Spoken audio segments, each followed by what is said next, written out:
নির্দোষ হয়ে যায়। কথা বলে ঠিক কিনা? আর রাসূল এমন সোনালী সমাজ উপহার দিলেন, এমন একটা সমাজ তিনি কোরআন দিয়ে, এই শরীয়তের জ্ঞান দিয়ে, অহির জ্ঞান দিয়ে তিনি এমন একটা সমাজ তিনি উপহার দিলেন, যেই সমাজের আসামি অপরাধ করার পর অনুতপ্ত হয়ে, অনুশোচনাবোধ জাগ্রত হয়ে আসামি নিজেই বিচারকের সামনে এসে উপস্থিত হয়, আমার উপর শরীয়তের শাস্তি দেন, আমি এই অপরাধ করেছি। আল্লাহু আকবার বলবেন না? রাসূল এবার দু হাত বাড়িয়ে সন্তানটিকে কোলে নিলেন। কোলে নিয়ে এবার সন্তানটিকে রাসূল দু হাতে এভাবে উপরে তুলে ধরলেন। তুলে ধরে বললেন, ও সাহাবীরা, আমার হাতে যে সন্তানটিকে তোমরা দেখতে পাচ্ছ, এই সন্তানটিকে যেই আল্লাহর বান্দা লালন পালন করবে, বড় করবে, দায়িত্ব গ্রহণ করবে, আমি বিশ্বনবী আল্লাহর রাসূল ঘোষণা দিচ্ছে, এই সন্তানের ভরণ পোষণ লালন পালনের দায়িত্ব যে আল্লাহর বান্দা গ্রহণ করবে, ওই আল্লাহর বান্দা আর আমি রাসূল আল্লাহর জান্নাতে এই দুই নখের দূরত্বে, এতটুকু দূরত্বে একই স্থানে অবস্থান করব। এই কথা শোনার পর কয়েকজন সাহাবী দৌড়িয়ে আসলেন সন্তানটিকে রিসিভ করার জন্য।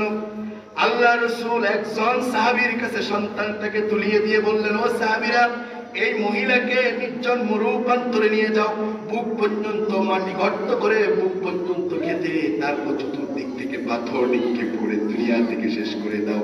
এটা কার নির্দেশ? এত আসতে বলে এটা কার নির্দেশ?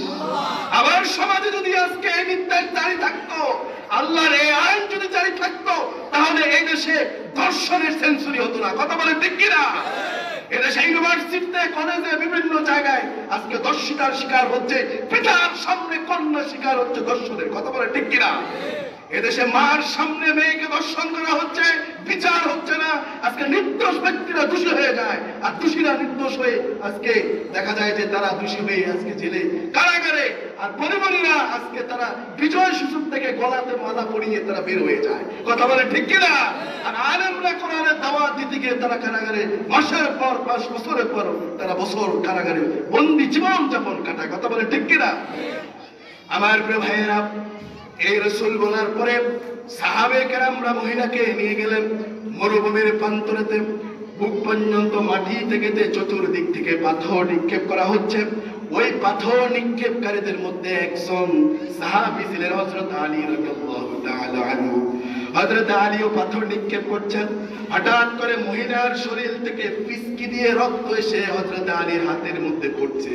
হযরত আলী একটু নাসিকা সংকুচিত করলেন, একটু আনইজি ফিল করলেন, একটু ভাবলেন যে হারে এই নাফাকি মহিলার রক্তটা আমার শরীরে লেগেছে।